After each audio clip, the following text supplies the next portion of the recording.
তুই আমাকে জড়িয়ে ধরেছিস কেন? তোকে কে বলেছিলাম আমাকে জড়িয়ে ধরার জন্য? সারা রাত মনে হয় তুই আমাকে জড়িয়ে ধরেছিলি, তাই না? রাফি কোনো কথা বলতে যাবে এমন সময় রিয়া আবারও রাফির গালে ঠাস ঠাস করে 3টা চড় মারল। রিয়ার রেগে যাওয়ার কারণটা না হয় আস্তে আস্তে জানতে পারবেন, গল্পের সাথে থাকেন। তোর কি একটু শরম করলো না সারা রাত মামাতো বোনকে জড়িয়ে ধরে ঘুমাতে? শরম করবে কিভাবে? তোর মতো লুচ্চা ছেলেদের আমার খুব ভালো করেই চেনা আছে। সত্যি করে বল, রাতে কি কি করেছিস আমার সাথে? রিয়া আপু, আমি তোমার সাথে কোনো কিছু করি নাই। ডাক্তার বলেছে যে তোমার নাকি 107 ডিগ্রি জ্বর। তোমার মাথায় পানি দিয়েছিল মামি, কিন্তু তোমার জ্বর কোনোভাবেই তোমার মাথায় পানি দিয়েছিল মামি, কিন্তু তোমার জ্বর কোনোভাবেই কমছিল না। পরে ডাক্তার বলেছে যে তোমাকে যদি জড়িয়ে ধরে ঘুমাই তাহলে জ্বর অনেকটা কমে যাবে। আমি তোর কথা বিশ্বাস করি না, তুই একটা মিথ্যাবাদী। তুই এর আগেও আমার সাথে অনেক মিথ্যা কথা বলেছিস। দাঁড়া, আমি আম্মুকে ডাক দিতেছি, তুই এখানেই থাক।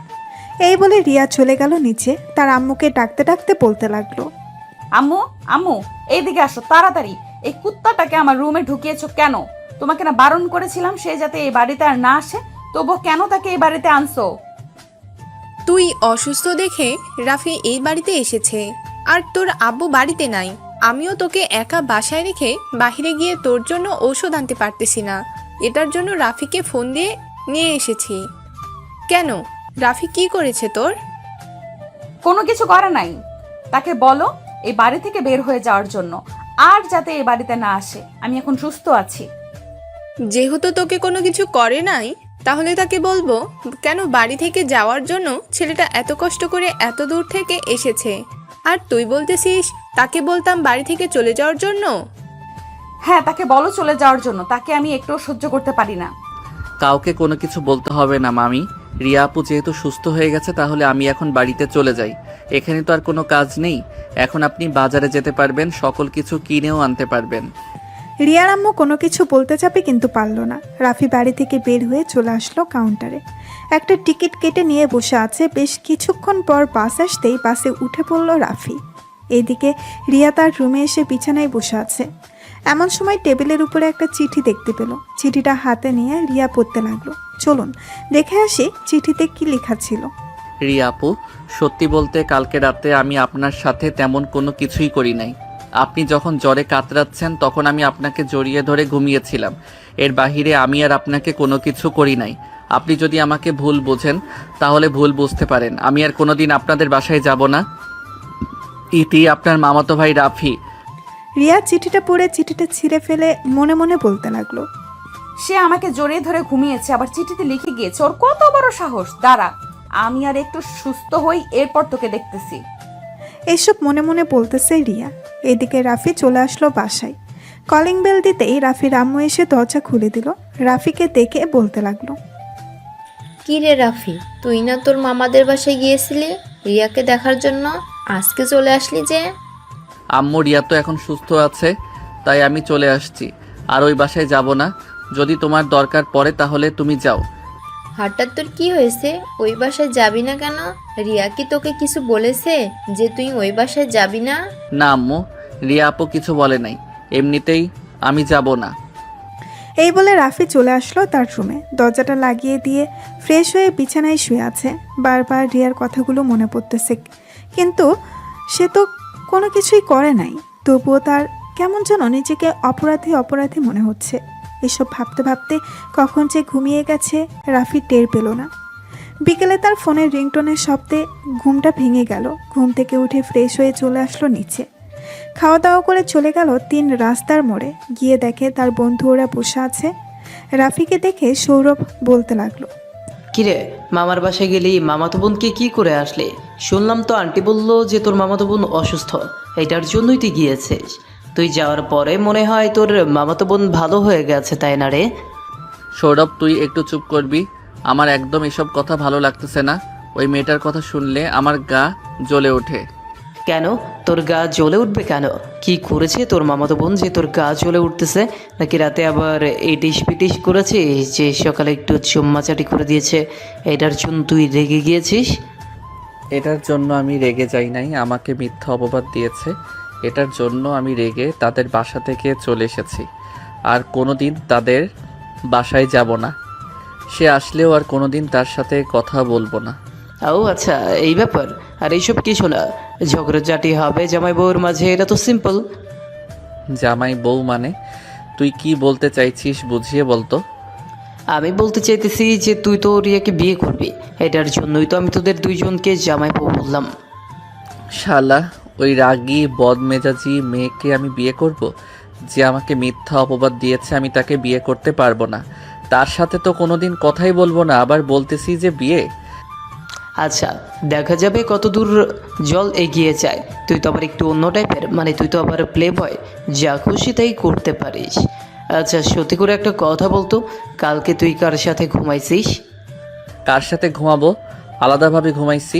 দেখ, মামা, আমাদেরকে এত কিছু বোঝানোর দরকার নেই। তোমার মুখ দেখেই আমরা বুঝে ফেলি তুমি কার সাথে ঘুমাইছো আর কার সাথে ঘুমাও নাই। এখন ঝটপট করে বলে ফেলো, রাতে কি করেছো তোমার এই রাগী মামাতো বোনের সাথে? দেখ সৌরভ, এখন কিন্তু আমার রাগ উঠে যাইতেছে। বেশি কথা বললে তোর মুখে কিন্তু ঘুষি মেরে দিব। চুপচাপ চা খাইতেছিস, চা খা। হ্যাঁ, বুঝে বুঝে মনে রং লাগছে, এই জন্যই তো তুই আমাদের কিছু বলবি না। না বল, আমরা তোর বাসর রাত্রে সব কিছু দেখে নিব তুই কি করিস। ঠিক আছে, তোরা ওই সময় যা খুশি তাই করিস, কিন্তু এখন আমাকে কোনো কিছু বলতে পারবি না। এমনিতেই রাগে মাথা গরম হয়ে আছে। রাফিকে আর কেউ কিচ্ছু বলল না। এদিকে রাফি সন্ধ্যা অবধি আড্ডা দিয়ে চলে আসলো। বাসায় কলিং বেল দিতেই রাফির আম্মু এসে দরজা খুলে দিল। রাফিকে দেখে বলতে লাগলো, কি রে, বাইরে গেছিস?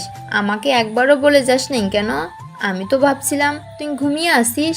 তোর রুমে গিয়ে দেখি তুই নেই। কেন, বাহিরে কাজ ছিল নাকি? না, বাইরে কাজ ছিল না, এমনিতেই জিজ্ঞেস করলাম। আমাকে সব সময় বলে যাবি কোথায় যাস। আর তোর বোন কল দিয়েছিল, বলেছে যে কালকে গিয়ে তাকে নিয়ে আসার জন্য। কালকে নাকি তাদের কলেজ বন্ধ দিয়ে দেবে। আচ্ছা, কালকে নিয়ে আসবো নে গিয়ে। এখন আমি রুমে গেলাম। এই বলে রাফি চলে গেল তার রুমে। ফ্রেশ হয়ে বসে আছে এমন সময় রাফির ফোনটা বেজে উঠল।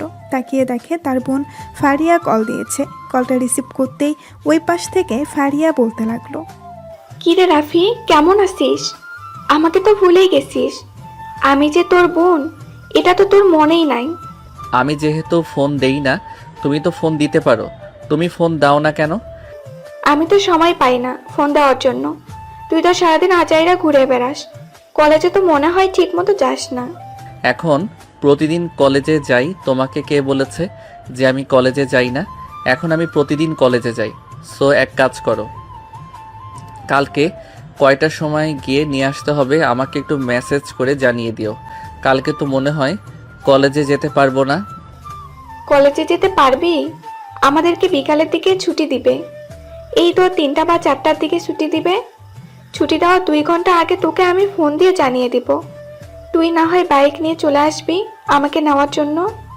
আচ্ছা, এখন তাহলে ফোন রাখো, পরে কথা হবে।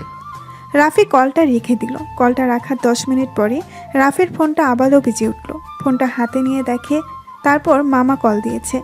কলটা রিসিভ করতেই ওই পাশ থেকে তার মামা বলতে লাগলো, রাফি, তুমি আমাদের বাসা থেকে চলে এসেছো কেন? রিয়ার যে জ্বর এসেছে তুমি জানো না? তুমি একটু আমাদের বাসায় যাও। তোমার মামি কোনো কাজকর্ম করতে পারতেছে না ঘরে, তুমি থাকলে তোমার মামি একটু কাজকর্ম করতে পারবে। মামা, আমার তো একটা জরুরি কাজ আছে, আমি যেতে পারবো না। আমি আম্মুকে পাঠিয়ে দিতেছি। আম্মু চলে যাক, উনি থাকলে আরও বেশি ভালো হবে। এই বলে রাফি কলটা কেটে দিল যাতে তার মামা আর কোনো কিছু না বলতে পারে। সে জানে তার মামা বারবার এক কথা পেঁচাবে। এটার জন্য কলটা কেটে দিয়ে রাফি চলে আসলো নিচে। তার আম্মুকে উদ্দেশ্য করে বলতে লাগলো, আম্মু, মামা কল দিয়েছিল, বলেছে যে তোমাকে তাদের বাসায় যাওয়ার জন্য। রিয়া আপু নাকি বেশি অসুস্থ। চলো, আমি তোমাকে দিয়ে আসি। দিয়ে আসতে হবে না, তোকেও থাকতে হবে ওই বাড়িতে। চল আমার সাথে। আমি থাকতে পারবো না মানে থাকতে পারবো না, আমি শুধু তোমাকে দিয়ে চলে আসবো। আমি নিচে গাড়িতে যাইতেছি, তুমি যা কিছু নেওয়ার তাড়াতাড়ি নিয়ে গাড়িতে আসো। রাফি চলে আসলো নিচে। গাড়িটা বের করে বসে আছে গাড়ির ভেতরে। বেশ কিছুক্ষণ পর রাফির আম্মু আসলো। রাফি তার আম্মুকে নিয়ে রিয়াদের বাড়ির উদ্দেশ্যে রওনা দিল। দীর্ঘ 20 মিনিট পর চলে আসলো রিয়াদের বাসায়। কলিং বেল দিতেই রিয়ার আম্মু এসে দরজা খুলে দিল। রাফির আম্মু বাড়ির ভেতরে চলে যেতেই রাফি তার আম্মুকে উদ্দেশ্য করে বলতে লাগলো। আম্মু আমি বাসায় চলে যাইতেছি। রাত অনেক হয়েছে, এখন আর বাসায় যাওয়ার দরকার নেই। আজকে আমাদের বাসায় থেকে যাও, কালকে সকালে না হয় চলে যাবে। না আমি যেতে পারবো, আর রাত মাত্র 9টা বাজে, এটা তো কোনো রাত না। আমি এখন চলে যাইতেছি। রাফি গাড়ির ভেতরে বসে গাড়ি স্টার্ট দিতে যাবে, কিন্তু গাড়ি স্টার্ট হচ্ছে না। দীর্ঘ 10 মিনিট ট্রাই করার পরও গাড়ি কোনো রকম স্টার্ট নিচ্ছে না। এটা দেখে রাফি মনে মনে বলতে লাগলো, আমার কপালটাই খারাপ, যেখানে থাকতে চাই না সেখানে বারবার চলে আসতেছি। এখন আর কি করব? এখন তো আর যাওয়া যাবে না, বাসও তো পাবো না মনে হয়। রাফি চলে আসলো বাড়ির ভেতরে। বেশ কিছুক্ষণ সোফায় বসে থাকার পর রাফির আম্মু রাফিকে উদ্দেশ্য করে বলতে লাগলো, রাফি একটু রিয়ার রুমে যা তো, গিয়ে দেখ মেয়েটা কি করে। আমি যেতে পারবো না, দরকার পড়লে তুমি যাও। আর মামি আমাকে একটা রুমের ব্যবস্থা করে দেন, আমি ঘুমাবো, খুব ঘুম পাইছে। কালকে সকালে আবার কলেজে যেতে হবে। ঠিক আছে আসো, তাহলে আমি তোমাকে একটা রুম দেখিয়ে দিতেছি। রিয়ার আম্মু রাফিকে একটা রুম দেখিয়ে দিতেই রাফি রুমের ভেতরে গিয়ে ঘুমের দৃশ্যে পাড়ি জমালো। এইদিকে রিয়া বসে আছে তার রুমে। এমন সময় রুমের ভেতরে প্রবেশ করলো তার আম্মু আর বলতে লাগলো, পাশের রুমে রাফি আছে, যদি প্রয়োজন হয় তাহলে রাফির রুমে চলে যাস। আর ওষুধ খেয়েছিস তো? হ্যাঁ ওষুধ খেয়েছি। আর তোমাদেরকে কে বারণ করেছিলাম তাকে এই বাড়িতে ঢুকতে না দেওয়ার জন্য? তাহলে ঢুকতে দিয়েছো কেন? আরে তোর মামিকে নিয়ে এসেছে, গাড়িটাও নষ্ট হয়ে গেছে, তাই আর বাড়িতে যেতে পারে নাই। এই বলে রিয়ার আম্মু চলে আসলো নিচে। এইদিকে রিয়া তার রুমে বসে বসে গান শুনতেছে। এমন সময় কি যেন মনে করে চলে আসলো রাফির রুমে। আস্তে আস্তে করে রাফির রুমে ঢুকে দরজাটা লাগিয়ে দিল। রাফির মুখের দিকে একভাবে তাকিয়ে আছে রিয়া, কিন্তু হঠাৎ এরকম করতেছে কেন সে নিজেও বুঝতে পারছে না। বেশ কিছুক্ষণ এইভাবে যাওয়ার পর রিয়া বলতে লাগলো, এই রাফির কাছে আসলে আমার বুকের ধুকপুকানি বেড়ে যায় কেন? বারবার ওর কাছে আসতে চাই কেন আমার মন? আমি তো তার কাছ থেকে অনেক দূরে থাকতে চাই। আমার তো বয়ফ্রেন্ড আছে, তাহলে আমার এরকম হচ্ছে কেন? না না, আমি কোনোভাবেই রাফির সাথে থাকবো না। এসব বলতে বলতে রিয়া চলে আসলো তার রুমে। বিছানায় শুয়ে শুয়ে তার বয়ফ্রেন্ডের সাথে কথা বলতেছে। বেশ কিছুক্ষণ কথা বলার পর কলটা রেখে ঘুমের দেশে পাড়ি জমালো। পরের দিন সকাল 7টায় রাফি তাড়াতাড়ি ঘুম থেকে উঠে ফ্রেশ হয়ে চলে আসলো নিচে। গাড়িটা ঠিক করে রওনা দিল কলেজের উদ্দেশ্যে। বেশ কিছুক্ষণের মধ্যেই চলে আসলো কলেজে। 5 থেকে 6টা ক্লাস শেষ করে চলে আসলো নিচে। এসে দেখে তার বন্ধুরা বসে আছে। রাফিকে দেখে রাইসা বলতে লাগলো, রাফি তুই কিন্তু এটা একদম ভালো করছিস না। আমি কি তোর মামাতো বোনের চাইতে দেখতে কম সুন্দরী নাকি যে তুই আমাকে পাত্তা দিচ্ছিস না? দেখ রাইসা, তুই আমার বান্ধবী, আমি তোকে সব সময় বান্ধবীর চোখে দেখি। আমি তোর সাথে রিলেশনে যেতে পারবো না। হ্যাঁ জানি জানি, তুই তো ওই মেয়েটাকে ভালোবাসিস। যা, তোর সাথে আর কোনো দিনও কথা বলবো না। এই আমি চলে গেলাম। এই বলে রাইসা ওখান থেকে চলে গেল। এদিকে রাফি মহা বিপদে পড়ে গেল, কারণ রাইসা তাকে সবসময় তার নোট করে দেয়। সে কোনোদিন কলেজে ভর্তি হওয়ার পর কোনো নোট করে নাই। এদিকে রাফি গাছের নিচে চুপচাপ বসে আছে। এমন সময় পেছন থেকে রাইসা এসে রাফির চোখ জোড়া ধরল। এটা দেখে রাফি বলতে লাগলো, ঠিকই তো রাগ করে চলে গেছিস, কিন্তু এখন তো আবার চলে এসেছিস। কেন এসেছিস সেটা বল। আচ্ছা, তুই বুঝে যাস কি করে? সবসময় তোকে পিছন থেকে এভাবে তোর চোখ ধরি। আমি জানি তুই সব সময় এইভাবে চোখ ধরিস, আর তোর হাতের আঙুলগুলো অনেক ছোট ছোট, তাই স্পষ্ট বোঝা যায় যে তুই। এখন বাহানা না করে বল কি লাগবে তোর। চল ফুচকা খাবো। আজকে কিন্তু ফুচকার বিল তুই দিবি, কোনো বাহানা করতে পারবি না। বাহানা করলে কিন্তু পরে তোকে মাইর খাওয়াবো প্রিন্সিপাল স্যারের হাত দিয়ে। আচ্ছা আচ্ছা চল, তোকে ফুচকা খাইয়ে আনি। তুই ফুচকা খাইতে খাইতে তোর জামাইকে ফকির বানিয়ে ফেলবি। আল্লাহ ভালো জানে তোর কপালে কি রকম জামাই জুটেছে। হ্যাঁ, এটা উনি ছাড়া তো আর কেউ জানে না। চল, এখন বেশি কথা বলবি না, আগে আমাকে ফুচকা খাওয়া, এরপর যত ইচ্ছা তত কথা বল। এই বলে রাফি রাইসাকে নিয়ে চলে আসলো ফুচকার দোকানের সামনে। দুইজন চেয়ারে বসে একে অপরকে ফুচকা খাইয়ে দিতেছে। এদিকে রিয়া রাস্তার একপাশে দাঁড়িয়ে রাফির এই কাণ্ড কারখানা দেখে তার ফোনে একটা ছবি তুলে নিল আর মনে মনে বলতে লাগলো, আজকে মামিকে এই ছবিটা দেখাবো, এরপর বিচার দিব। উনি বলে যে সেই নাকি আমাকে ভালোবাসে, ওর ভালোবাসার গুষ্টি গিলাই। ওর চাইতে আমার বয়ফ্রেন্ড দ্বিগুণ ভালো। এসব বকবক করতে করতে রিয়া ওইখান থেকে চলে আসলো বাসায়। এইদিকে রাফি ফুচকা খাওয়া শেষ করে ওইখান থেকে সোজা চলে আসলো তার বোনের কলেজ হোস্টেলের সামনে। এসে দাঁড়িয়ে আছে, বেশ কিছুক্ষণ পর তার বোন আসলো। রাফি তার বোনকে নিয়ে ওইখান থেকে চলে আসলো বাসায়। কলিং বেল দিতেই রিয়া এসে দরজা খুলে দিল। রাফি রিয়াকে দেখিয়ে বলতে লাগলো, কি ব্যাপার, আপনি এইখানে কি করেন? আপনার তো এখানে থাকার কথা না। হ্যাঁ, আমি এখানে থাকার কথা না, এইখানে এসেছি একটা প্রয়োজনে, আমার কাজ শেষ, তাই আমি এখন চলে যেতেছি। আর তোর বিচার আমি খুব শীঘ্রই করতেছি। বেশিবার বেড়ে গেছিস, তাই না? এই বলে রিয়া দাঁতের দাঁত কিরমিরিয়ে ওইখান থেকে চলে গেল তাদের বাসায়। এদিকে ফারিয়া রাফিকে উদ্দেশ্য করে বলতে লাগলো, কিরে রাফি, তুই রিয়া আপুর সাথে কি করেছিস? উনি ওই রকম করছে কেন তোর সাথে? জানি না গো আপু, আমি তো কোনো কিছুই করি নাই। যদি কোনো কিছু করতাম তাহলে তো তোমাকে সব সময় সব কিছু বলতাম। আচ্ছা, আমি রিয়া আপুর কাছ থেকে জেনে নেবনি তুই কি করেছিস এমন। এখন রুমে যা, গিয়ে ফ্রেশ হয়ে নিচে আয়, খাওয়া দাওয়া করবি। আচ্ছা, আমি ফ্রেশ হয়ে আসতেছি, তুমিও যাও ফ্রেশ হয়ে আসো, একসাথে খাওয়া দাওয়া করব। রাফি, তোর আজকে ঘরে ভাত নেই, তুই আজকে ঘরে খাবার খেতে পারবি না? কেন আম্মু, আমি আবার কি করেছি? ঘরে খাবার খেতে পারবো না কেন? রাফির আম্মুর মুখে এমন কথা শুনে ফারিয়া সিঁড়িতে দাঁড়িয়ে গেল। তার আম্মুর দিকে অবাক দৃষ্টিতে তাকিয়ে ফারিয়া বলতে লাগলো, কি ব্যাপার আম্মু, তুমি রাফিকে খাবার দিবে না কেন? রাফি কি করেছে যে তাকে খাবার দিবে না? কি করেছে এটা না হয় তুই পরে জানতে পারবি। তুই তোর রুমে যা, ফ্রেশ হয়ে এরপর নিচে আয়, আমি খাবার দিতেছি। ফারিয়া ওইখান থেকে চলে গেল তার রুমে। এদিকে রাফি তার রুমে না গিয়ে চলে আসলো বাহিরে। তার বাইক নিয়ে বাড়ি থেকে চলে আসলো। তার বন্ধুদের আড্ডাখানায় এসে দেখে সবাই বসে আছে। হঠাৎ এই সময় রাফিকে দেখে সবাই অবাক হয়ে গেল আর বলতে লাগলো, কিরে রাফি, তুই হঠাৎ এখানে বাসায়? কোনো সমস্যা হয়েছে নাকি? এই সময় তো তুই কখনো বাড়ির বাইরে কি বাড়ির চৌকাঠও পার হয়ে আসিস না।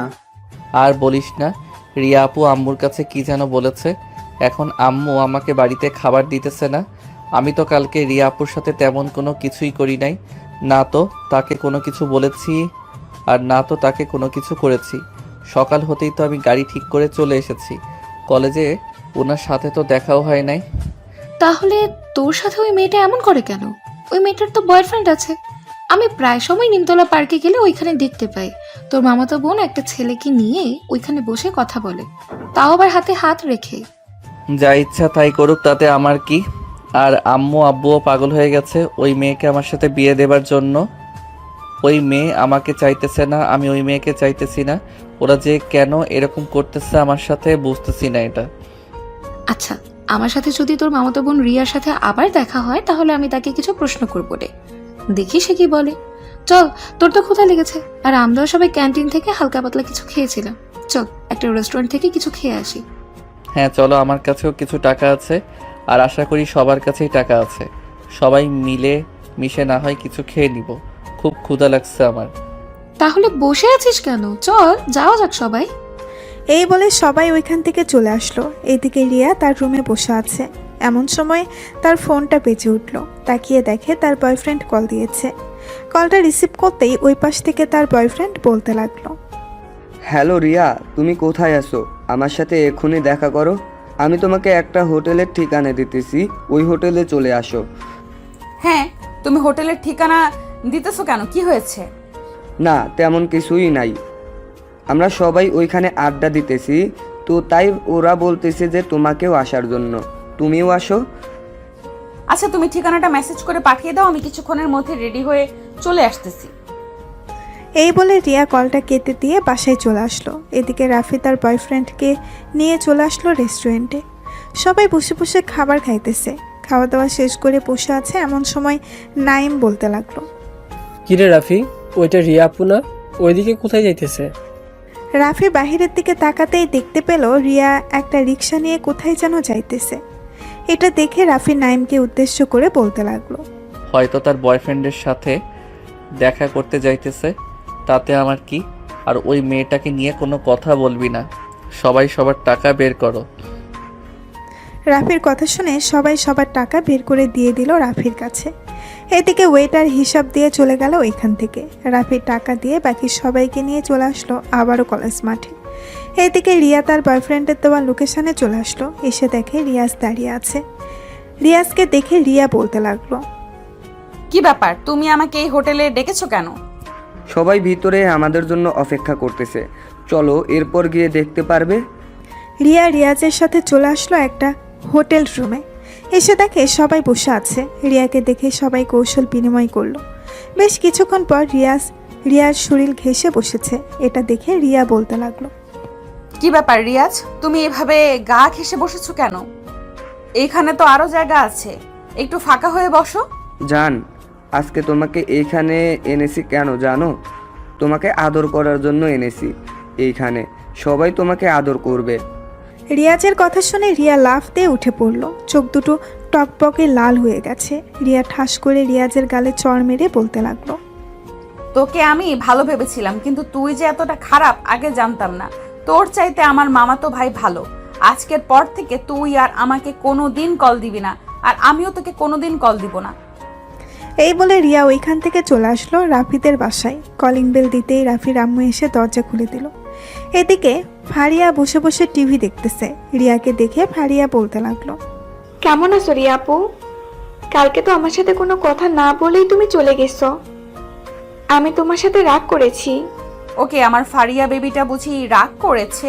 রাগ করিস না, আসলে কালকে তোর ভাইয়ের উপর একটু রেগেছিলাম, এটার জন্যই আমি চলে এসেছিলাম। কেন, রাফি আবার তোমাকে কি করেছে? কি করেছে আর বলিস না। সে অন্য মেয়েকে ফুচকা খাইয়ে দেয়, আবার এই মেয়েটাকেও তাকে ফুচকা খাইয়ে দেয়। তাই মামির কাছে বিচার দিয়ে গেছি। তোর ভাই কোথায়?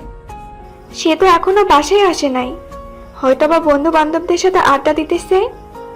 চলো আমরা আমাদের রুমে যাই, গিয়ে গল্প করি। হ্যাঁ চল, যাওয়া যাক। ফারিয়া রিয়াকে নিয়ে চলে আসলো তার রুমে। দুইজন বসে গল্প করতে লাগলো।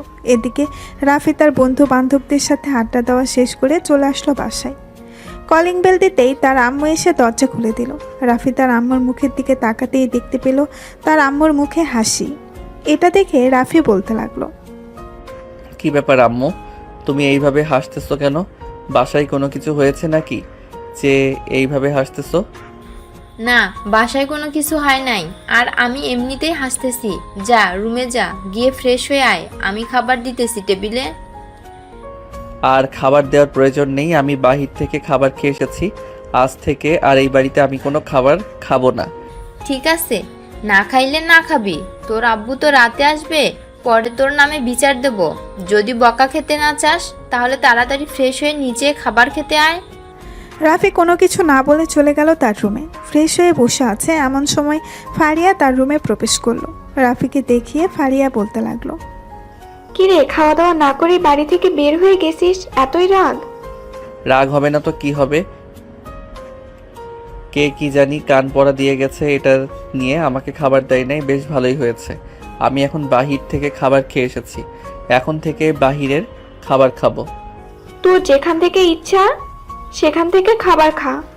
তুই এক কাজ কর, আমার রুমে যা তো, গিয়ে টেবিলের উপর থেকে আমার ফোনটা নিয়ে আয়। টেবিলের উপরে না পাইলে বিছানার উপরে আসে, বিছানার উপর থেকে নিয়ে আসবি। ঠিক আছে, যাইতেছি। রাফি চলে আসলো ফারিয়ার রুমে। ভেতরে প্রবেশ করতেই রিয়া পেছন থেকে দরজাটা লাগিয়ে দিল। দরজা লাগানোর শব্দে রাফি পেছনে তাকাতেই দেখতে পেল রিয়া দাঁড়িয়ে আছে। তার বুকে ওড়না নেই। দেখতে মাশাআল্লাহ অনেক সুন্দর লাগতেছে। দরজা লাগানো দেখে রাফি বলতে লাগলো, কি ব্যাপার, আপনি দরজা লাগিয়েছেন কেন? আর আপনি এই ঘরে কি করেন? আপনি আপনার বাসায় যান, আপনাকে দেখার একদম ইচ্ছা নেই আমার।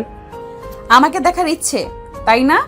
ঠিক আছে, এখন থেকে প্রতিদিন আমাকে ঘুম থেকে উঠেও তোর সামনে দেখবি, সব সময় তোর সামনে দেখবি। আমার ঠেকা লাগছে আপনাকে দেখার জন্য, আর আপনি দরজা খুলেন, আমি আমার রুমে যাব। এই বলে রাফি টেবিলের উপর থেকে তার বোনের ফোনটা নিয়ে চলে যেতে যাবে এমন সময় রিয়া পেছন থেকে রাফির শার্টের কলার টেনে ধরলো আর বলতে লাগলো, আজকে তুই কোথাও যেতে পারবি না, আজকে তুই এইখানেই থাকবি। আজকে তোকে আমি আদর করব। দেখেন রিয়া আপু, আমার কিন্তু এসব একদম পছন্দ না। রেগে গেলে কিন্তু পরে কি করব আমি নিজেও জানি না। কি করবি শুনি? হ্যাঁ, কি করবি?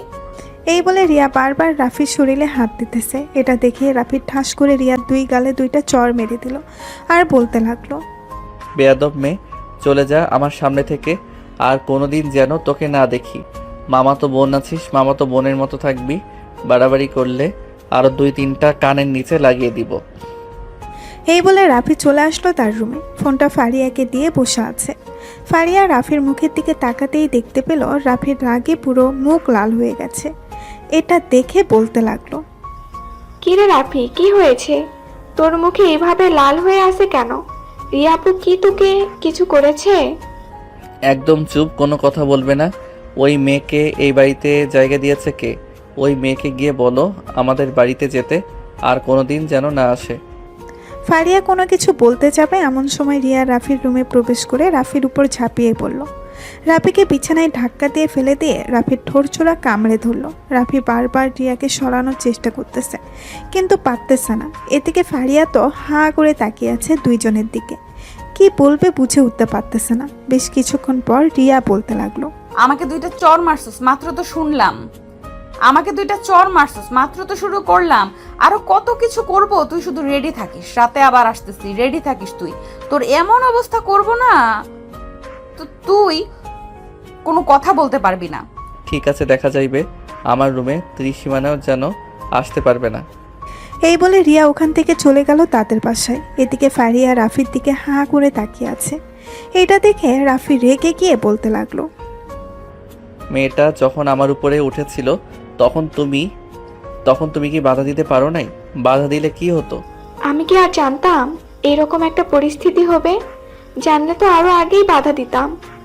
হ্যাঁ জানি, দুইজন প্ল্যান করেছো। তা না হলে তো বাধা দিতে তুমি। কাল থেকে আমি এই বাড়িতে থাকবো না, যেখানে ইচ্ছা সেখানে থাকবো।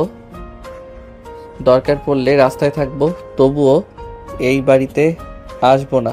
তোমাদের জ্বালায় আমি অতিষ্ঠ হয়ে যাইতেছি। এই বলে রাফি চলে গেল ওয়াশরুমে। এদিকে ফারিয়া রাফির রুমে বসে না থেকে চলে আসলো।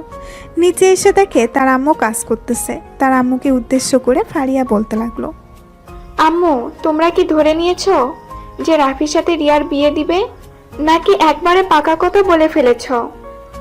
তাদের বিয়ের পাকা কথা তো আগে থেকেই বলা আছে। কেন, কি হয়েছে? রাফি কিছু বলেছে নাকি? না, কিছু বলেই নাই। তবে তাদেরকে না করে দাও, না হলে কিন্তু রাফি রিয়া আপুকে কখন কি করে বসে তার কোনো ঠিক নেই। কেন হঠাৎ তুই এই কথা বলতেছিস কেন? রিয়া কিছু করেছে নাকি রাফিকে? আমি তো জানি না তাদের দুজনের মাঝে কি হয়েছে, তবে রিয়া আপুকে নাকি রাফি চর মারছে, 2 গালে 2টা। পরে রিয়া আপু রাফির উপর ঝাঁপিয়ে পড়েছিল। ও আচ্ছা, এটা কোনো ব্যাপার না। আস্তে আস্তে দেখবি সব কিছু ঠিক হয়ে যাবে। না আম্মু, কোনো কিছুই ঠিক হবে না। তোমাকে যেটা বলেছি সেটা করো, না হলে কিন্তু রাফি এ বাড়ি থেকে বের হয়ে যাবে। পরে কিন্তু তাকে আর খুঁজে পাওয়া যাবে না। সময় আসলে ঠিকই দেখতে পারবি। আর সে এই বাড়ি থেকে বের হয়ে কোথায় যাবে? যেখানেই যাক না কেন তাকে বের করে ফেলবে তোর আব্বু। তুই এত চিন্তা করিস না, যা তুই রুমে যা। ফারিয়া আর কিছু না বলে চলে আসলো উপরে তার রুমে। এদিকে রাফি আয়নার সামনে দাঁড়িয়ে দেখে তার ঠোঁট কেটে গেছে, আবার মুখে বিভিন্ন জায়গায় নখের আঁচড়ের দাগ। এটা দেখে রাফি মনে মনে বলতে লাগলো, একটা রাক্ষসী হয়ে গেছে, যার উপর পারে তার উপরে ঝাঁপিয়ে পড়ে। তুই তোর বয়ফ্রেন্ডের উপর ঝাঁপিয়ে পড়তে পারিস না, আমার উপরে ঝাঁপিয়ে পড়িস কেন? রাক্ষসী একটা। আজকে রাতে তুই যদি আসিস তাহলে আমি তোর অবস্থা খারাপ করে দিব। এইসব বলতেছে আর রিয়াকে বকা দিতেছে রাফি। এইদিকে রিয়া চলে আসলো তাদের বাসার সামনে। কলিং বেল দিতেই তার আম্মু এসে দরজা খুলে দিল। রিয়ার মুখের দিকে তাকাতেই দেখতে পেল তার গাল দুটো ভীষণ ফুলে গেছে। এটা দেখে তার আম্মু বলতে লাগলো, কি রে রিয়া, তোর গাল কিভাবে ফুলে গেছে? কেন, কোনো পোকা কামড় দিয়েছে নাকি? না, কোনো পোকা কামড় দেই নাই। রাফি আমার 2 গালে কামড় মারছে। আমি অন্যায় করেছি এটার জন্য। আর আজ থেকে আমি রাফিদের বাসায় থাকবো। আমার সকল কিছু গোছগাছ করে দাও, আমি সন্ধ্যায় তাদের বাসায় চলে যাব। দেখ, ছেলেটাকে এইভাবে জ্বালানো ঠিক হবে না। তুই খুব ভালো করেই জানিস ছেলেটা এমনিতেই অনেক রাগী, সাথে তুইও অনেক রাগী। যেটা বলিস সেটাই করিস। তোমাকে যেটা বলেছি সেটা করো। আমার সকল কিছু গুছিয়ে দাও। আমি আজ থেকে এই বাড়িতে থাকবো, মানে এই বাড়িতেই থাকবো। তুমি এই বলে রিয়া চলে আসলো তার রুমে। ফ্রেশ হয়ে বসে আছে। বেশ কিছুক্ষণ পর তার আম্মু এসে সকল কিছু গুছগাছ করে দিল। সব কিছু গুছগাছ করে দেওয়ার পর বলতে লাগলো, দেখ, রাফির ওপর কিন্তু বেশি অত্যাচার করবি না। বেশি অত্যাচার করলে কিন্তু রাফি পরে রেগে যাবে। পরে কি করবে তা কিন্তু আমরা নিজেরাও জানি না। কোনো চিন্তা করো না, সে রেগে গিয়ে কোথায় যাবে, তার তো আমাকে বিয়ে করতেই হবে। এসব কথা বলতেছে রিয়া। এমন সময় তার ফোনটা বেজে উঠলো। তাকিয়ে দেখে রিয়াজ কল দিয়েছে। কলটা রিসিভ করে রিয়া বলতে লাগলো, এই কুত্তার বাচ্চা, ফোন দিয়েছিস কেন? আমি তোকে না বলে এসেছি আমাকে ফোন দিবি না, তোর সাথে আমার কোনো সম্পর্ক নেই। আজকের পর থেকে যদি তুই আমাকে ফোন দিস তাহলে কিন্তু ড্রাগসের মামলায় তোকে জেলের ভিতরে ঢুকিয়ে দিব। আমার চাচা কিন্তু এই এলাকার ওসি। সরি রিয়া, প্লিজ তুমি আবার আমার কাছে ফিরে আসো। আমি আর কোনোদিন এরকম করব না। প্লিজ আবার আমার কাছে ফিরে আসো। আমি যেখান থেকে একবার চলে আসি ওইখানে বারবার যাই না, সো আমাকে নিয়ে আশা করিস না। আজকের পর থেকে তুই যদি ফোন দিস তাহলে বুঝতেই পারছিস কি হতে পারে। এই বলে রিয়া কলটা কেটে দিয়ে তার নাম্বারটা ব্ল্যাক লিস্টে রেখে দিল। সন্ধ্যায় রিয়া চলে আসলো রাফিদের বাসায়। কলিং বেল দিতেই ফারিয়া এসে দরজা খুলে দিল। রিয়ার সাথে ব্যাগপত্র দেখে ফারিয়া অবাক হয়ে বলতে লাগলো, কি ব্যাপার আপু, তুমি কি সত্যি সত্যি চলে এসেছো? কেন, তুমি দেখতেছো না আমার হাতে যে লাগেজ? তার মানে আমি সত্যিই চলে এসেছি। এখন থেকে তোমার ভাইকে এমন জ্বালানি জ্বালাবো, তোমার ভাইয়া শুধু জ্বলবে আর পুড়বে।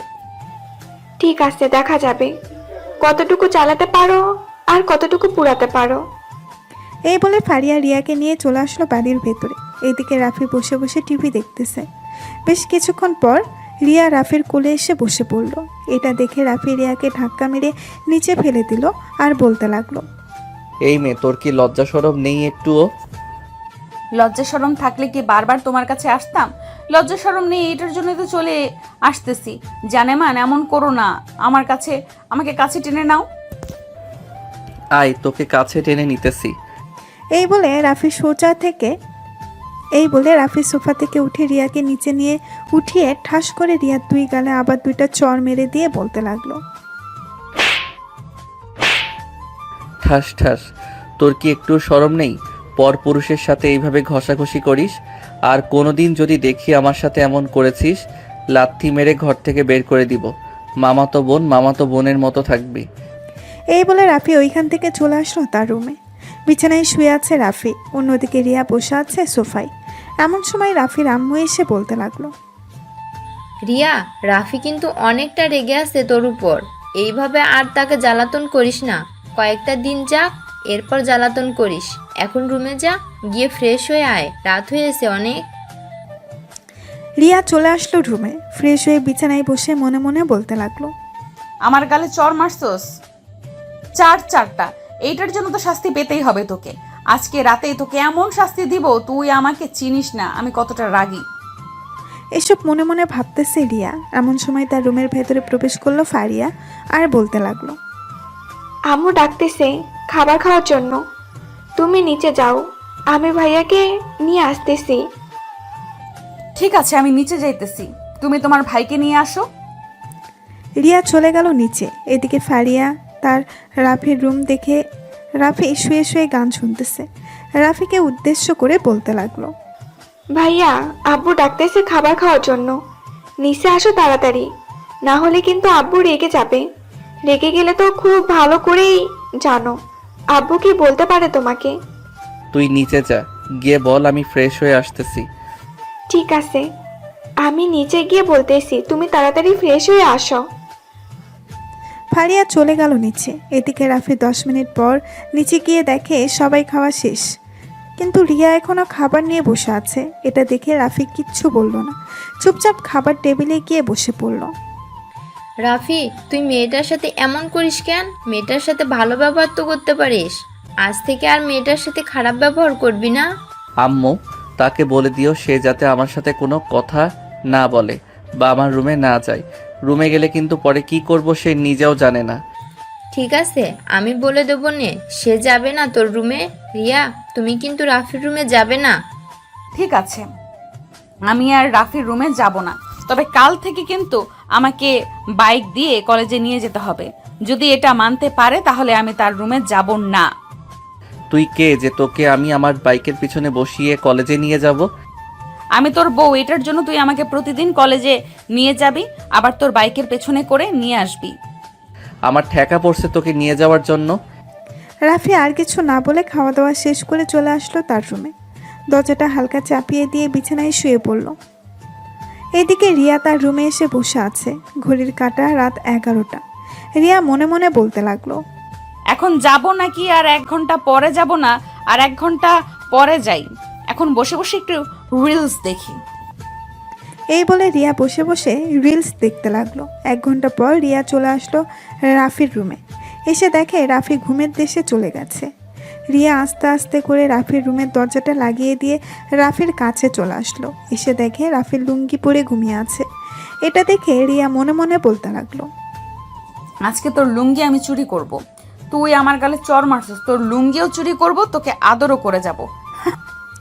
এই বলে রিয়া অন্ধকারের মাঝে রাফির লুঙ্গিটা খুলে ফেললো। লুঙ্গি খুলে এক সাইডে রেখে রাফির ঠোঁটের সাথে ঠোঁট একত্রিত করে দিল। বেশ কিছুক্ষণ পর রিয়া তার কাজ শেষ করে লুঙ্গিটা নিয়ে চলে আসলো তার রুমে।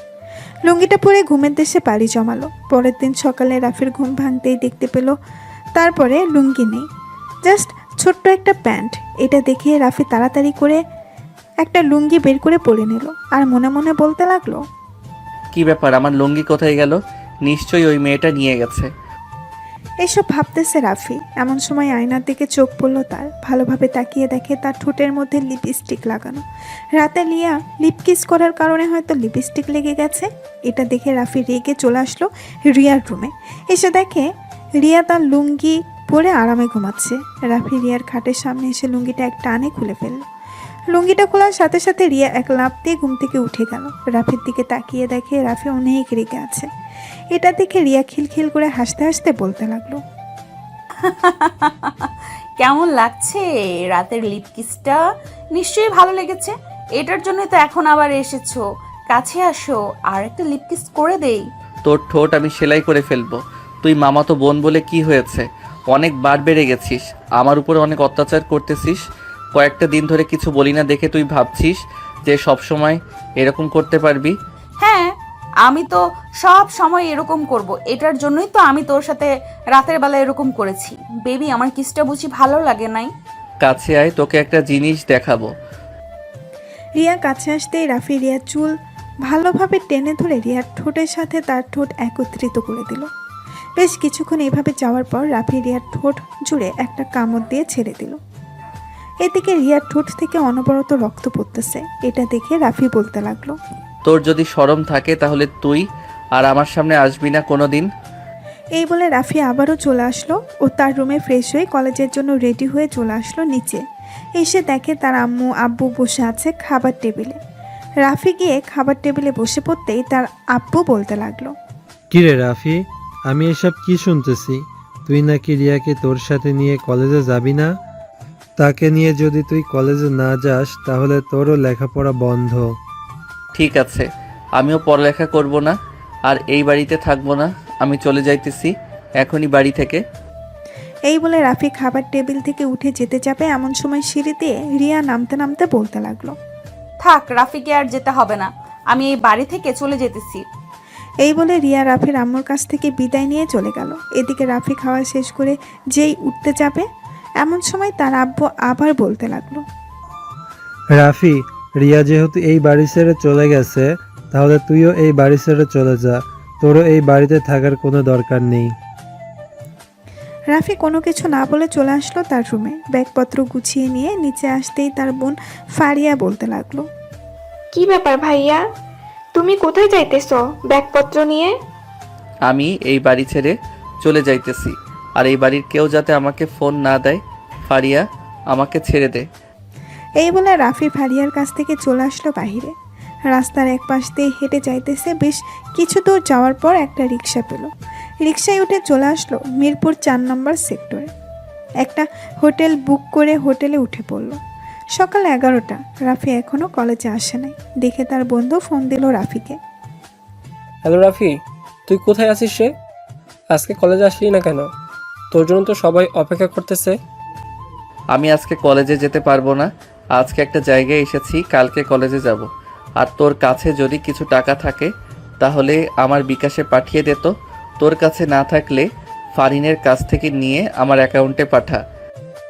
কেন, হঠাৎ কি হয়েছে? বাসায় কোনো সমস্যা হয়েছে নাকি? আর তুই কোথায় আছিস? সত্যি সত্যি করে বলতো। আমি যেখানেই থাকি না কেন তোকে যেটা বলেছি সেটা কর। এই বলে রাফি কলটা কেটে দিল। দুপুর 2টা। রাফি নিচে এসে খাওয়া দাওয়া করে আবার চলে গেল তার কেবিনে। এদিকে নাইম, ফারিন এবং তার বন্ধু বান্ধবীরা বসে আছে। এমন সময় নাইম বলতে লাগলো, হঠাৎ রাফির এমন কি হয়েছে যে আমার কাছ থেকে 10,000 টাকা নিয়েছে? সে তো চাইলেই বাড়ি থেকে টাকা নিতে পারতো। তোর কাছে তো ফারিয়ার নাম্বার আছে, ফারিয়াকে ফোন দিয়ে জিজ্ঞেস কর সে কোথায় আছে, তাহলেই তো তাকে খোঁজা যাবে। ভালো কথা বলছিস। আমি ফারিয়াকে ফোন দিয়ে জিজ্ঞেস করতেছি রাফি কোথায় গেছে। এই বলে নাইম ফোন দিল ফারিয়াকে। বেশ কিছুক্ষণ পর ফারিয়া কলটা রিসিভ করলো। কলটা রিসিভ করতেই ওপাশ থেকে ফারিয়া কলটা রিসিভ করে বলতে লাগলো, হ্যালো নাইম ভাইয়া, আপনাদের সাথে কি রাফি আছে নাকি সে বাড়ি থেকে বের হয়ে গেছে? তার ব্যাগপত্র নিয়ে কোথায় গেছে তা জানি না। সে তো আমাদের সাথে নেই। কিছুক্ষণ আগে আমার কাছ থেকে 10,000 টাকা নিয়েছে। তুমি রাফিকে ফোন দিয়ে জিজ্ঞেস করো তো সে কোথায় আছে। বাকিটা আমরা পরে খুঁজে নিতেছি। ভাইয়ার ফোন বন্ধ। আমি কয়েকবার ফোন দিয়েছিলাম, ফোন বন্ধ করে রেখেছে। হয়তো আশেপাশেই আছে। বাইক নিয়ে যাই নাই। বাইক নিয়ে গেলে হয়তো দূরে চলে যাইতো। আচ্ছা, আমরা দেখতেছি সে কোথায় আছে। রাফিকে নিয়ে চিন্তা করো না, রাফিকে খুঁজে বের করে ফেলবো। এই বলে নাইম কলটা কেটে দিল। কলটা কেটে দিয়ে ফোন দিল রাফিকে, কিন্তু রাফির ফোন বন্ধ। বেশ কয়েকবার ট্রাই করার পরেও কল রিসিভ করলো না, বারবার বন্ধ বলল। এমন সময় ফারিন বলতে লাগলো, নাইম আমার এক বড় ভাই, পুলিশে চাকরি করে। আমি তাকে ফোন দিয়ে বলছি যে এই নাম্বারের লোকেশনটা কোথায় আছে বের করে দেওয়ার জন্য। দেখি উনি বের করে দিতে পারে কিনা। দেরি করতেছিস কেন তুই? তাড়াতাড়ি ফোন দিয়ে দেখ সে কোথায় আছে। বাড়ি থেকে বের হয়ে গেছে আর আমাদেরকে একবারও জানাই নাই। আমাদেরকে জানালে কি আমাদের বাড়িতে নিয়ে যাইতাম না? এসব হাজারো কথা বলতেছে নাইম। এইদিকে ফারিন ফোন দিল তার এক বড় ভাইকে, যে পুলিশে চাকরি করে। বেশ কিছুক্ষণ পর রাফির লোকেশনটা বের করে ফেললো। বের করার পর নাইম এবং বাকি সবাই চলে আসলো হোটেলে। রিসেপশনে রাফির রুম নাম্বারটা জেনে চলে আসলো রাফির রুমের সামনে। দরজায় নক করতেই রাফি এসে দরজা খুললো। সবাইকে দেখে বলতে লাগলো, কিরে, তোরা জানিস কিভাবে যে আমি এখানে আছি? শালা, বাড়ি থেকে বের হয়ে আসছিস, আমাদেরকে একবারও জানালি না কেন? আমাদেরকে জানালে কি আমরা কিছু করতে পারতাম না? কি হয়েছে বলতো আমাদেরকে। আর বলিস না রিয়া, 2-3 দিন ধরে আমার উপরে অনেক অত্যাচার করতেছে। মেয়েটা তো এমনিতেই অনেক রাগী, আবার কি কি করে সেটা তো নাই বললাম। মেয়েটা তো রাগী। ও আচ্ছা, এক কাজ কর, আমাদের সাথে আমাদের বাসায় চল, বাকিটা পরে দেখতেছি। ঠিক আছে, চল তাহলে যাওয়া যাক। এই বলে রাফি হোটেল থেকে চেক আউট করে ওইখান থেকে চলে আসলো নাইমদের বাসায়। কলিং বেল দিতেই নাইমের আম্মু এসে দরজা খুলে দিল আর বলতে লাগলো, বাহ, অনেকদিন পর তোমরা সবাই এসেছো, ভালোই তো। যাও রুমে যাও, আমি তোমাদের জন্য চিকেন ফ্রাই বানিয়ে আনতেছি। নাইম সবাইকে নিয়ে চলে গেল তার রুমে। সবাই বসে কথা বলতেছে। এমন সময় ফারিন রাফিকে উদ্দেশ্য করে বলতে লাগলো, রাফি, আমার মাথায় একটা আইডিয়া আছে। যদি এই আইডিয়া অনুযায়ী কাজ করা যায় তাহলে ধরে নে রিয়া তো কার বিরক্ত করবে না। তাড়াতাড়ি বল কি কি করতে হবে, বাকিটা আমি বুঝে নিতেছি। তাহলে সবাই শোন, আমি বলছি। আমি রাফির বউ সেজে তাদের বাসায় যাব। একমাত্র ফারিয়া আমাকে চেনে, আর কেউ আমাকে চেনে না ওই বাসায়। রাফি, তুই সবার সাথে আমার পরিচয় করিয়ে দিবি। সবাইকে বলবি যে এটা তোর বউ, মানে আমি তোর বউ, এটা পরিচয় করিয়ে দিবি। যদি রিয়া তোর কাছ থেকে দূরে না সরে যায় তাহলে বাকিটা আমি তোকে পরে বলবো। এতে যদি বিপরীত হয়, রিয়া যদি কোনো কিছু করে বসে, তখন কি করবে? রিয়া তো অন্য একটা ছেলের সাথে রিলেশন করে, তাহলে সে কেন রাফির পিছু নেবে? এটা কখনোই সম্ভব না। তাকে পরে আমি বুঝিয়ে দেব। ঠিক আছে, যেটা তুই ভালো মনে করিস, তোর ওপর ভরসা আছে আমাদের। সন্ধ্যায় রাফি ফারিনকে নিয়ে চলে আসলো তাদের বাসায়। কলিং বেল দিতেই রিয়া এসে দরজা খুলে দিল। রিয়া ফারিনকে দেখে বলতে লাগলো, ফুফু আমি চলে যেতেছি। কিরে রাফি, এই মেয়েটাকে আগে তো কখনো দেখি নাই তোর সাথে, আজকে কোথা থেকে আসলো? এই মেয়েটা হচ্ছে আমার বউ। আজকে তাকে আমি বিয়ে করেছি। আর তুমি এই বাসায় কেন? তুমি না তোমাদের বাসায় চলে গিয়েছিলে, আমাদের বাসায় আবার এসেছো কেন? এটা আমার বাড়ি, আমি আসবো না তো কি করব? আর তোর কত বড় সাহস, তুই আমাকে বিয়ে না করে এই মেয়েকে বিয়ে করেছিস? এই মেয়ে, তুই এক্ষুনি এই বাড়ি থেকে চলে যা, না হলে কিন্তু তোর চুল টেনে ছিঁড়ে ফেলবো। আমার চুল ছিঁড়ে ফেলবি কেন? আমি তোর কি হয়েছে তুই আমার চুল ছিঁড়ে ফেলবি? আর রাফি, এই মেয়েটাকে? ফারিন, এই মেয়েটা হচ্ছে আমার মামাতো বোন। সে আমাকে বিয়ে করার জন্য অনেক পাগল ছিল, কিন্তু আমি তাকে বিয়ে করি নাই। এটার জন্য সে তোমার সাথে এরকম খারাপ ব্যবহার করতেছে। মিস রিয়া, আপনি আর খারাপ ব্যবহার করতে পারবেন না এখন থেকে, কারণ আমি এখন রাফির স্ত্রী। চলো রাফি, বাড়ির ভেতরে যাই। এই বলে ফারিন রাফির হাত ধরে বাড়ির ভেতরে প্রবেশ করলো। এদিকে রিয়া রাগে লাল হয়ে দরজাটা লাগিয়ে দিয়ে সোফায় এসে বসে আছে। বেশ কিছুক্ষণ পর রাফির আম্মু আব্বু আসলো। দুজনকে দাঁড়িয়ে থাকতে দেখে বলতে লাগলো, কিরে রাফি, এই মেয়েটাকে আগে তো তোর সাথে কখনো দেখি নাই, আর এই রাতের বেলায় এই মেয়েটাকে এই বাড়িতে নিয়ে আসছিস কেন? রাফি, এটা বুঝি আমার শ্বশুর আব্বু? হ্যাঁ, এটাই হচ্ছে তোমার শ্বশুর আব্বু। ফারিন রাফির আব্বুকে সালাম করতে যাবে এমন সময় রাফির আব্বু সরে গেল আর বলতে লাগলো, রাফি, এইসব কি হচ্ছে এখানে? তুমি কি আমাদের সাথে ফাজলামি করছো? এই মেয়েটা কে সত্যি করে বলো তো? আজকে আমরা বিয়ে করেছি কোর্টে, এখন থেকে এই বাড়ির বড় ছেলের বউ আমি। সো আমাকে সম্মান দিয়ে কথা বলবেন। আপনি শ্বশুর, শ্বশুরের মতো থাকবেন। রাফি, তুই এই মেয়েটাকে নিয়ে এখনই বাড়ি থেকে বের হয়ে যা। তুই আর কোনোদিন এই বাড়িতে আসতে পারবি না। এখনই বের হয়ে যা, না হলে আমি তোকে ঘাড় ধাক্কা দিয়ে বের করে দিব। আমি যখন এই বাড়িতে চলেই এসেছি, তখন আর কেউ আমাদেরকে বের করতে পারবে না। আপনি যদি 1 সের ঘাটতারা হন, তাহলে আমি 2 সের ঘাটতারা। শাশুড়ি আম্মা, খাবার নিয়ে আসেন আমাদের জন্য, বাড়িতে নতুন বৌমা এসেছে। এই বলে ফারিন রাফিকে নিয়ে চলে আসলো তার রুমে। এদিকে ফারিয়া কিছু না বুঝতে পেরে চলে আসলো তার ভাইয়ের রুমে। এসে দেখে ফারিন সোফায় বসে আছে আর রাফি খাটের এক কোণে বসে আছে। ফারিয়াকে দেখে ফারিন বলতে লাগলো, ফারিয়া, তুমি এখন কোনো কথাই বলবে না। আর তুমি আমাকে চেনো না, আমিও তোমাকে চিনি না। আমি যা ব্যবহার করব, তুমিও তাই ব্যবহার করবে আমার সাথে। বুঝলাম না ফারিন আপু, আপনি ভাইয়ার উপর মানে? বুঝলাম না ফারিন আপু, আপনি ভাইয়ার বউ মানে? ভাইয়া তো আপনার বেস্ট ফ্রেন্ড। তাহলে আপনারা বিয়ে করে ফেলেছেন? না, আমরা এখনো বিয়ে করিনি। তোমাকে পরে সবকিছু খুলে বলবো, এখন কিছু বলা যাবে না। তুমি নিচে চলে যাও, আর যদি জিজ্ঞেস করে তাহলে বলবে যে আমি তোমার ভাইয়ের বউ। তোমাদের কাজটা কি আমি কিন্তু বুঝলাম না। তোমরা কেন হঠাৎ এরকম করতেছো? পরে এক সময় তোমাদেরকে সবকিছু খুলেই বলবো, এখন কোনো কিছু বলার প্রয়োজন নেই, আর বলতেও পারো না। সময় আসলে তুমি সবকিছু জানতে পারবে। এখন তুমি যাও আর আমাদের জন্য খাবার নিয়ে আসো। ফারিয়া চলে গেল নিচে। খাবার টেবিল থেকে খাবার নিয়ে উপরে আসতেছে এমন সময় রিয়া ফারিয়ার সামনে এসে খাবারগুলো নিয়ে ছুঁড়ে ফেলে দিল নিচে আর বলতে লাগলো, এই বাড়িতে বউ হয়ে আসলে একমাত্র আমি বউ হয়ে আসব, আর কেউ বউ হয়ে আসতে পারবে না। আর ওই মেয়েটাকে আমি বের করার ব্যবস্থা করতেছি। তোমরা কেউ ওই মেয়েকে এক টুকরো পানিও দিবে না, আর খাবারও দিবে না। যেহেতু বিয়ে করে ফেলেছো, সো তাদেরকে তো দিতেই হবে। সে যেহেতু এই বাড়ির বউ, তাও আবার আজকে প্রথম এসেছে, তাকে যদি সম্মান না করি তাহলে তো পরবর্তীতে সে আমাদেরকে সম্মান করবে না, আমাদের উপর অত্যাচার করবে। সেটা পরে দেখা যাবে। আর আমি যেটা বলেছি সেটাই হবে। এই মেয়েকে কোনো কিছু দিবে না। আমি আসতেছি বাড়ি থেকে, আর সাথে কাজী নিয়ে আসব। তার বিয়ে হয়েছে তো কি হয়েছে, তাকে আমিও বিয়ে করব। ছেলেদের 4টা বিয়ে করা যায় যাচ্ছে। এই বলে রিয়া চলে আসলো তাদের বাসায়। তার আব্বু আম্মুকে সব কিছু জানানোর পর তার আব্বু আম্মু এবং রিয়া একটা কাজে নিয়ে চলে আসলো রাফিদের বাসায়। কলিং বেল দিতেই রাফির আম্মু এসে দরজা খুলে দিল আর বলতে লাগলো, রিয়া, তুমি তো একটা বড় জিনিস ভুল করে ফেলেছো। তারা তো এখন বাড়ি থেকে পালিয়ে গেছে, এখন তাদেরকে খুঁজে পাবে কোথায় থেকে?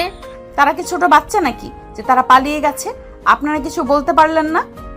তাকে এই আপনাদের জন্য সে এরকমটা করতেছে। আমি আগেই বলেছিলাম আমার সাথে বিয়েটা দিয়ে দেন, কিন্তু দেন নাই। বিয়ে দেবো কিভাবে? তুমি তো একটা ছেলের সাথে রিলেশনে ছিলে, এটা আমরা সবাই জানি এবং আমি নিজের চোখেও দেখেছি। তবুও আমি তোমাকে আমার ছেলের বউ করে আনতে চেয়েছিলাম, কিন্তু তুমি তখন মানা করে দিয়েছিলে। এখন কেন বলতেছো তাকে বিয়ে করবে? আমি যখন একবার বলেছি তাকে আমি বিয়ে করব মানে তাকেই বিয়ে করব, আর কোনো কথা বলবেন না এখানে কেউ। আমি তাকে খুঁজে বের করতেছি, 2 ঘন্টার মধ্যে তাকে খুঁজে নিয়ে আসব বাসায়, এরপর বিয়ে করব। এই বলে রিয়া সব জায়গায় খোঁজ খবর করতে লাগলো। এদিকে রাফি ফারিনকে নিয়ে চলে আসলো নাইমদের বাসায়। কলিং বেল দিতেই নাইমের আম্মু এসে দরজা খুলে দিল। দুজন বাড়ির ভেতরে ঢুকে সোজা চলে গেল নাইমের রুমে আর বলতে লাগলো, নাইম, একটা বড় ঘটনা ঘটে গেছে। এখন কি করব? রিয়া তো আমাকে বিয়ে করার জন্য পাগল হয়ে যাইতেছে। এই ফারিনের কারণে আবারও একটা ঝামেলায় পড়ে গেলাম। আমার অপরাধ কি এখানে বলতো? আমি তো তোকে সাহায্য করতে চেয়েছিলাম, কিন্তু উল্টো হিতে বিপরীত হয়ে গেছে। এখন কি করা যায় সেটা সমাধান নিয়ে ভাব নাইম। দাঁড়া, আমাকে একটু চিন্তা করতে দে। না, আমি একটু চিন্তা করে দেখতেছি কি করা যায়। আর তোরা এইখানে এসেছিস, কেউ জানে না তো? ফারিয়া ছাড়া অন্য কেউ জানে না যে আমরা এখানে এসেছি। তাহলে তোরা চুপচাপ এখানে বসে থাক, আমি আম্মুকে বলে আসতেছি। যদি কেউ আসে তাহলে তাদেরকে যাতে না বলার জন্য। আর যেহেতু রিয়া তোকে বিয়ে করার জন্য প্রস্তুতি নিয়েছে, তাহলে তুই এক কাজ কর, বিয়েটা করেই ফেল। এছাড়া আর কোনো উপায় দেখতেছি না। অবশেষে নাইম, তুই এই কথাটা বলতে পারলি, যার কাছ থেকে আমি দূরে থাকতে চাইতেছি আবারও তোরা ওই মেয়ের কাছে আমাকে পাঠাচ্ছিস। এটা একদম ঠিক করতেছিস না। দেখ রাফি, না, আমি একটা ভালো সিদ্ধান্ত দিয়েছি তোকে। যদি এখন বিয়ে না করিস তাহলে মেয়েটা হয়তো অনেক পাগলামি করবে, পরে তুই মেয়েটাকে সামলাবে কি করে? যদি কোনো কিছু করে ফেলে তাহলে তো পুলিশ তোকে এসে ধরবে, তার মা বাবাকে ধরবে না। একমাত্র তুই পারিস তুই নিজেকে সেভ করতে, আবার তোর পরিবারকে সেভ করতে। এখন তুই ভেবেচিন্তে দেখতে পারিস। যদি আমার সিদ্ধান্ত না মানিস তাহলে আমি আর কোনো কিছু বলতে পারলাম না তোকে। আমার ডিসিশন এটাই, আর কিছু নেই। এই বলে নাইম চলে আসলো নিচে। তার আব্বু আম্মুকে সব কিছু বুঝিয়ে বলে দিল। এইদিকে রিয়া সব কিছু খোঁজ খবর নিয়ে চলে আসলো নাইমদের পাশে। কলিং বেল দিতেই নাইম এসে দরজা খুলে দিল। রিয়াকে দেখে নাইম বলতে লাগলো, আরে রিয়াপু, আপনি এখানে, তাও আবার এত রাতে, কোনো প্রয়োজন নাকি? হ্যাঁ, একটা প্রয়োজন ছিল। তোমাদের বাসায় কি রাফি এসেছে? তাকে বাড়িতে খুঁজে পাওয়া যাইতেছে না। মানে কি বলতেছেন সব? রাফিকে খুঁজে পাওয়া যাচ্ছে না? মানে সে তো বাড়িতে গেছে বিয়ে করে প্রায় 4-5 ঘন্টা আগে। হ্যাঁ, সে তো বাড়িতে গেছে, তা আমি নিজেও জানি। তবে সে আবার বাড়ি থেকে বের হয়ে গেছে, তার বন্ধুর বাসায় আশ্রয় নিয়েছে। অন্য সবার বাসায় খোঁজা এবং দেখা হয়ে গেছে, তাদের বাসায় পাওয়া যায়নি। একমাত্র তোমাদের বাসায় বাকি আছে। তোমাদের বাসায় সার্চ করব, চলো তোমার রুমে। হ্যাঁ চলেন। আমি কি আর আপনার সাথে মিথ্যা কথা বলবো যে রাফিকে আমি লুকিয়ে রেখেছি? আপনি পুরো বাড়ি চেক করে দেখতে পারেন, আপনি রাফিকে কোথাও পাবেন না। কারণ আমি আপনার কাছে মিথ্যা কথা বলবো না, এটা আপনি ভালো করেই জানেন। আমি সত্যি বলতেছো তো? রাফি তোমাদের বাসায় আসে নাই? হ্যাঁ, আমি সত্যি বলতেছি, রাফি আমাদের বাসায় আসে নাই। আমাদের বাসায় আসলে তো আমি আপনাকে বলতাম। নাইম রিয়ার সাথে কথা বলতেছে এমন সময় রাফি নাইমের রুম থেকে বের হয়ে নাইমকে ডাকতে লাগলো। হঠাৎ রাফির গলার স্বর পেয়ে রিয়া নাইমের দিকে চোখ বড় বড় করে তাকিয়ে বলতে লাগলো, তাহলে এটা কার গলার স্বর? এই ছেলেটা কে তাহলে? মিথ্যা কথা বলা ছেড়ে দাও নাই। আজকের মতো তোমাকে মাফ করে দিলাম, আর আমার সাথে যেতে হবে তোমাকে। রাফিদের বাসায় আজকে আমাদের বিয়ে হবে। তার তো বিয়ে হয়ে গেছে, তাহলে আবার বিয়ে হবে কার সাথে? তার বিয়ে হয়েছে তো কি হয়েছে, আবার বিয়ে হবে। আমার সাথে ইসলামের দৃষ্টিতে তো 4 বিয়ে করা জায়েজ আছে ছেলেদের। সো সে 2টা বিয়ে করবে, আরো 2টা বিয়ে বাকি থাকবে। ঠিক আছে, চলেন তাহলে। রিয়া চলে আসলো রাফির কাছে।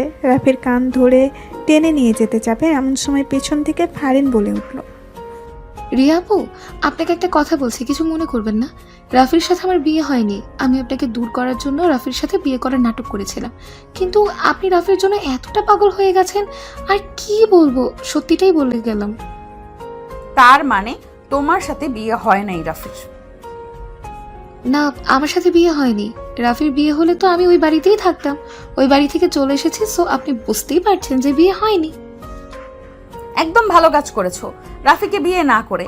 যদি বিয়ে করতে তাহলে তোমাকে তো মেরেই ফেলতাম। চল রাফি, আজকে তো এমন অবস্থা করব, একবার বিয়েটা করে নেই এরপর। এই বলে রিয়া রাফিকে নিয়ে চলে আসলো রাফিদের বাসায়। কলিং বেল দিতেই রাফির আম্মু এসে দরজা খুলে দিল।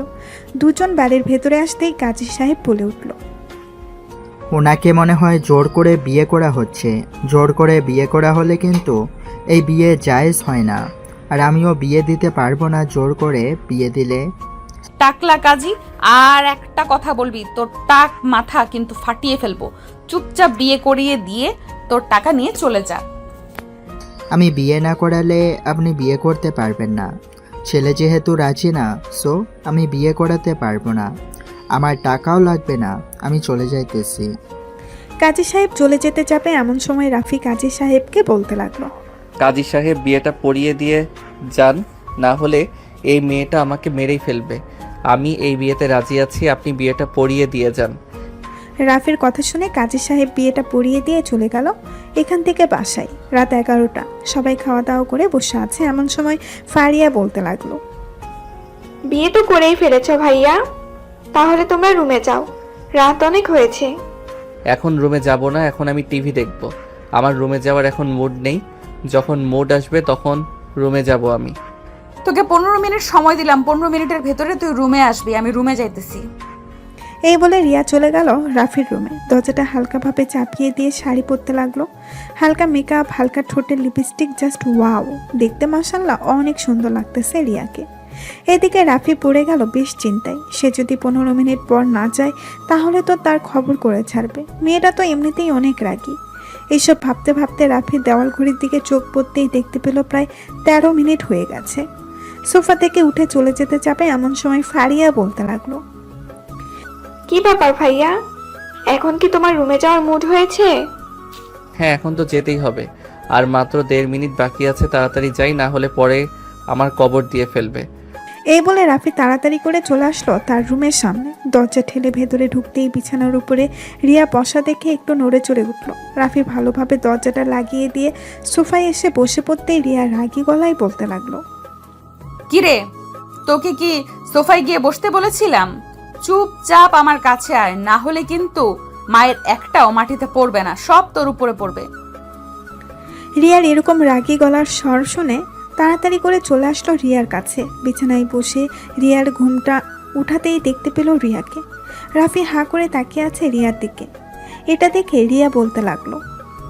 এই বলে রিয়া যেই শুয়ে পড়তে যাবে এমন সময় রিয়া রাফিকে লাথি মেরে বিছানা থেকে ফেলে দিল নিচে আর বলতে লাগলো, কিরে, এইভাবে কি দেখতেছিস? আমাকে পছন্দ হয় নাই নাকি? পছন্দ না হলে বলতে পারিস, আমি আরো সুন্দরভাবে সেজে আসবো। আর সুন্দরভাবে সেজে আসার দরকার নেই, এমনিতে অনেক সুন্দর লাগতেছে। আর আপনি এখন ঘুমিয়ে পড়েন, আমিও এখন ঘুমাই। রাত অনেক হয়েছে, কালকে আবার কলেজে যেতে হবে। কাল থেকে আর কলেজে যেতে পারবি না, আর কোনো মেয়েদের সাথে আড্ডাও দিতে পারবি না। আগামী 1 মাস তুই এই রুমের ভেতরে থাকবি আর আমাকে আদর করবি যত পারিস। দরকার পড়লে আদর করতে করতে মেরে ফেলবি, তবুও কোনো কিছু বলবো না তোকে। আমাকে জেলে পাঠানোর ধান্দা, তাই না? আমি কেন আপনাকে মারতে যাব? আমার দরকার নেই আপনাকে মারার।